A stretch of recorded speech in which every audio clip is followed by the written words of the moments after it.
Hi, when the famous physicist and astronomer Galileo first championed the idea that the Earth revolved around the Sun back in the 1500s, he was called a raging lunatic and convicted of heresy by the Church. He was then sentenced to life imprisonment and died under house arrest around 9 years later. But if a 10-year-old tells his science teacher that same fact today, nobody would even bat an eyelash. So what's changed?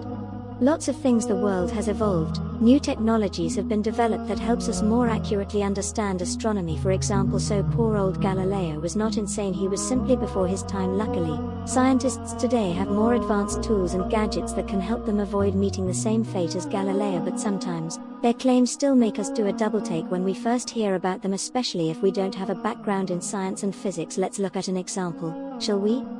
In their published works, two different scientists, Tom Garrison and Michael Allaby, both compare mountains to ships. Yes, you heard me right, mountains, those tall massive structures that protrude out of the earth in such a stately solid way, and ships, sailing in the open water. Sounds like an odd coupling, but the physical law of buoyancy developed by the Greek mathematician and inventor Archimedes would say otherwise. This is because the driving force behind both ships and mountains is one and the same, and it's something called buoyancy. Now, the words buoyant or floating don't usually pop into our heads when we think of mountains, but guess what happens to a mountain when a thick sheet of ice accumulates on its surface?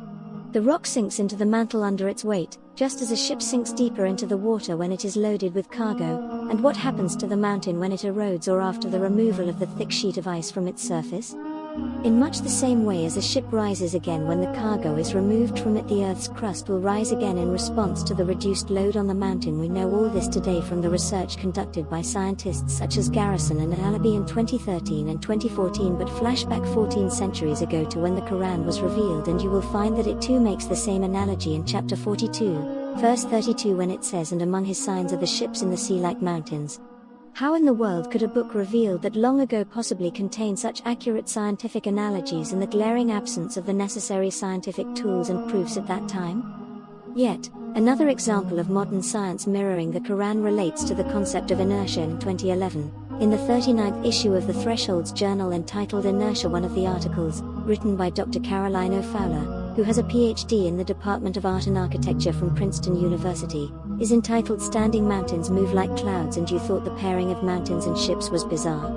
In this article, Dr. Fowler offers her reflections on inertia using the artwork of a famous painter called Abraham Bloy-Mad. She begins by describing the concept of inertia, as defined by Sir Isaac Newton's first law of motion, namely that a body will persist through force in a state of either rest or motion until moved by another body. She then goes on to shower her praises on the painter for his ability to express this rather abstract concept of inertia with only the stroke of his paintbrush and a single picture. In her conclusion, Dr. Fowler further draws attention to the fact that Bloy-Mad moved towards an understanding of movement which is not about setting things into motion through a violent force, but instead suggests the notion that the world may already be in movement, and like the mountains that move like clouds, movement and rest are two different but ontologically equal states. It is impressive when art is able to depict scientific notions in a straightforward way, but long before Bloy-Mad, Newton or Galileo himself, it was the Quran that presented the understanding of force and movement as a relational concept. In chapter 27, verse 88 of the Quran, it reads, "And you will see the mountains and think them solid, but they move like clouds." It is God's technique which has established everything perfectly. Centuries ago, God told us that He created the world following the laws of inertia. It is science that is just now catching up. So who says science and religion have to be at odds in the Quran? Science and religion are twin sisters, and I don't mean the type of twins that keep saying they're identical when everyone really knows they are fraternal. The Quran contains many passages that were not understood by scientists, let alone regular people, until recently, and some that science still has not fully deciphered, but this should come as no surprise. In fact, the Quran itself tells us that this will happen when it says, "And these similes we put forward for mankind, but none will understand them except those who have knowledge."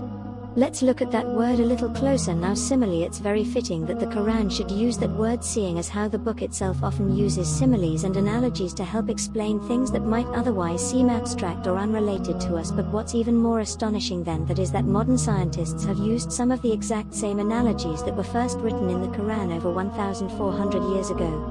Of course, until scientists studied any of this, no one thought to relate mountains and ships or mountains and clouds in this unusual way. And even now, the analogy of mountains being like ships in the sea and like moving clouds is one that will most likely be lost on many people. Try it for yourself if you like. Try telling a police officer that mountains move like clouds and watch what his reaction will be. But be careful, Because if you persist in saying it, he might just consider you drunk and arrest you. What can I say? Sometimes the truth hurts. I think Galileo would agree with that, don't you?